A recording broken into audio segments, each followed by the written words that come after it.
Un pământ nou de Eckhart Tolle. Trezirea conștiinței umane. Capitolul 1. Înflorirea conștiinței umane. Evocare.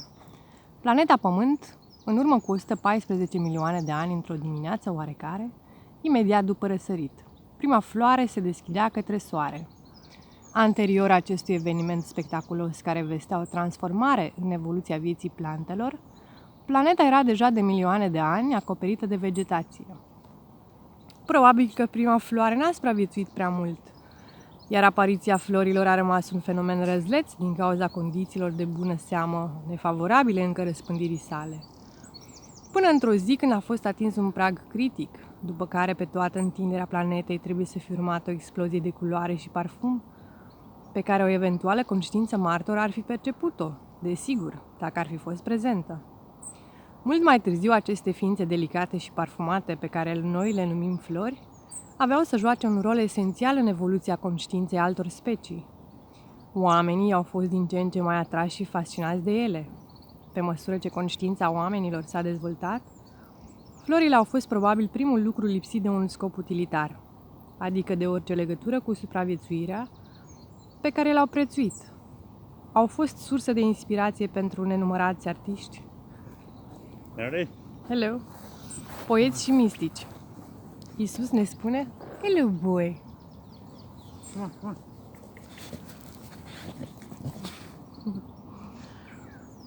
Au fost surse de inspirație pentru nenumărați artiști, poeți și mistici. Iisus ne spune să contemplăm florile și să învățăm de la ele cum să trăim. Despre Buddha se spune că ar fi susținut odată o predică tăcută, în timpul căreia a ținut în mână o floare și nu a făcut altceva decât să o privească. După un timp, unul dintre cei de față, un călugăr pe nume Mahakashyapa, a zâmbit.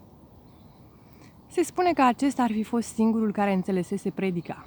Legenda spune că acel zâmbet, echivalent cu trezirea spirituală, a fost transmis de la un maestru la altul timp de 28 de generații succesiv, dând naștere mult mai târziu zenului.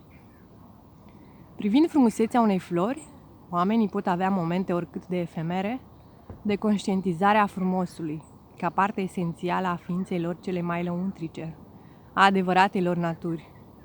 Prima revelație a frumuseții a constituit unul dintre cele mai semnificative evenimente din evoluția conștiinței umane. Sentimentul bucuriei și cel al iubirii sunt intrinsec legate de această revelație.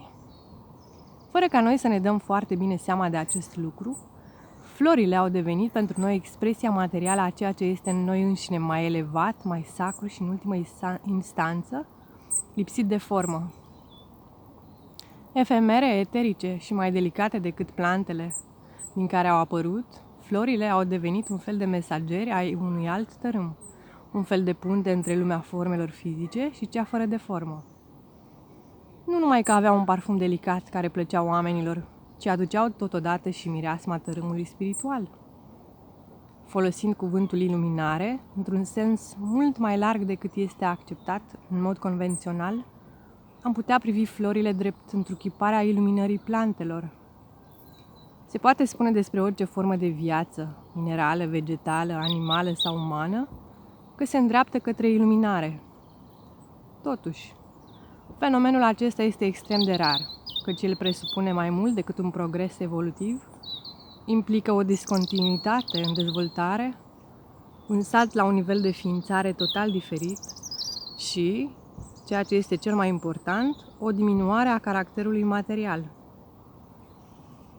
Există ceva mai greu și mai impenetrabil decât roca, cea mai densă dintre toate formele? Și cu toate acestea, structura moleculară a unor roci este supusă unei transformări în urma căreia acestea devin transparente, rezultând cristalele. Există cărbuni care, supuși unei călduri și presiuni de neimaginat, se transformă în diamante, în timp ce unele minerale grele se transformă în alt fel de pietre prețioase. Majoritatea reptilelor târătoare, viețuitoarele cele mai legate de pământ, au rămas neschimbate de milioane de ani. Totuși, unora dintre ele le-au crescut pene și aripi și s-au transformat în păsări, sfidând astfel forța gravitației care le dominase atâta timp. Nu și-au îmbunătățit mersul sau târâtul, ci prin deplina lor transcendere, acestea au devenit zbor.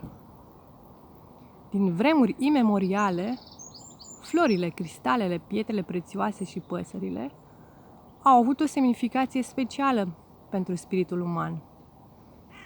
Ca orice alte forme de viață, sunt și ele desigur manifestări temporare ale vieții unice și conștiinței unice care reprezintă sursă.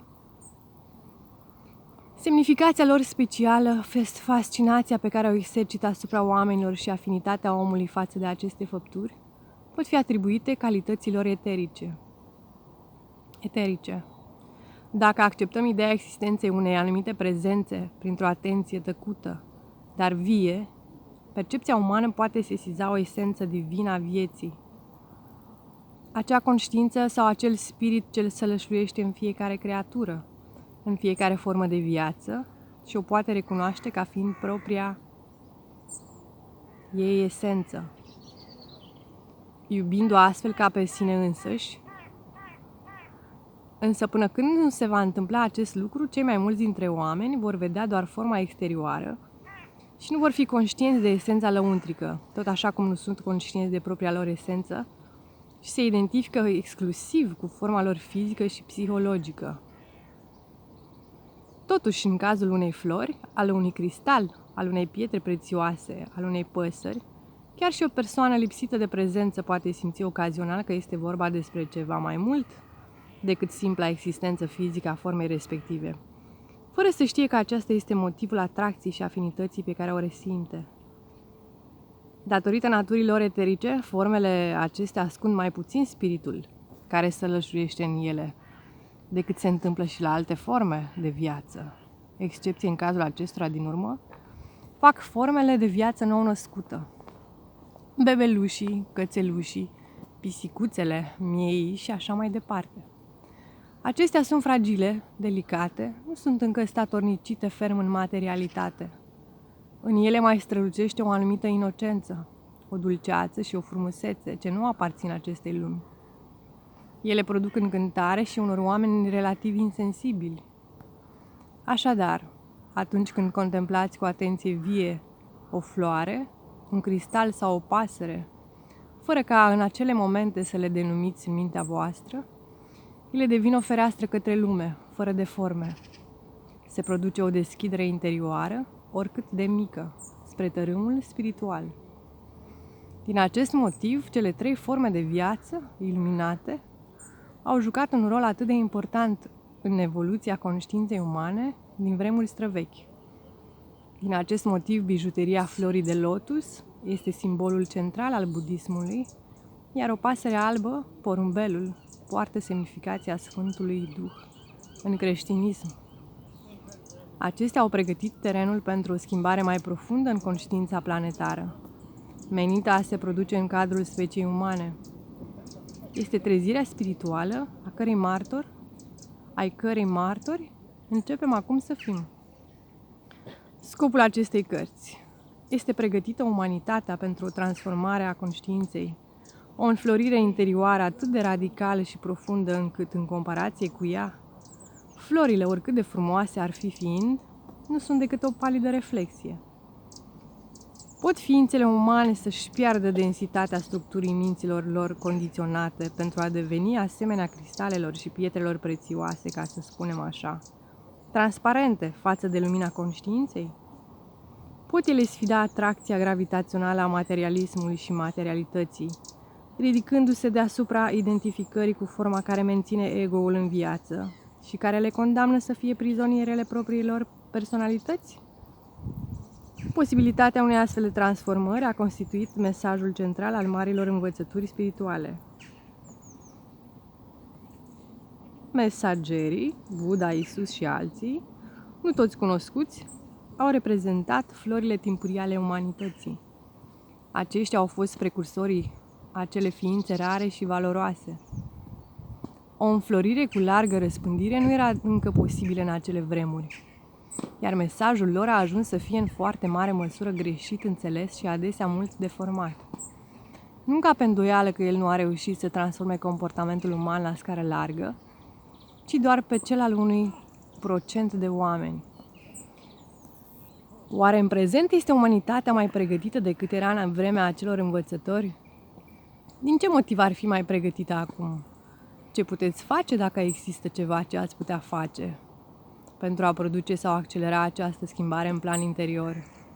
Ce anume caracterizează vechea stare de conștiință egotică și prin ce indicii se face recunoscut noul tip de conștiință?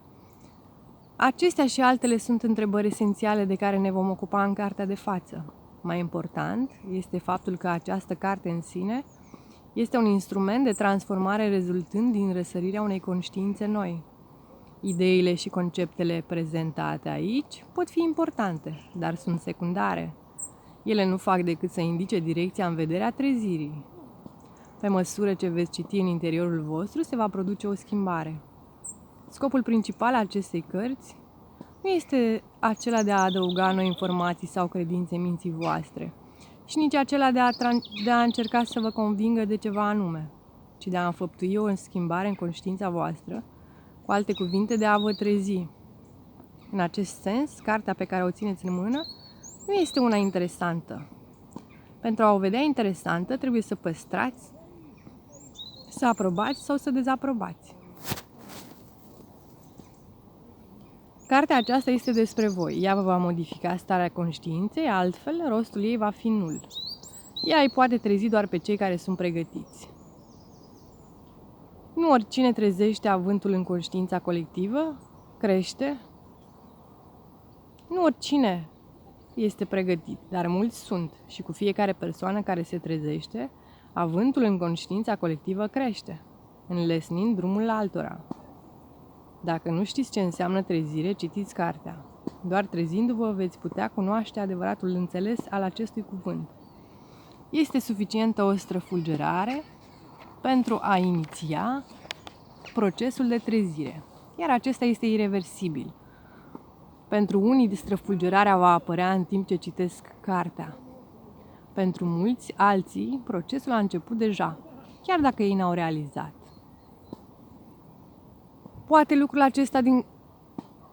Chiar dacă ei nu au realizat, poate lucrul acesta, iar cartea îi va ajuta să-l identifice. În cazul unora, procesul poate să fi început din cauza unei pierderi sau unei suferințe, pentru alții prin intermediul contactului cu un învățător sau o învățătură spirituală, datorită lecturii cărții Puterii Prezentului sau altei cărți spirituale și în consecință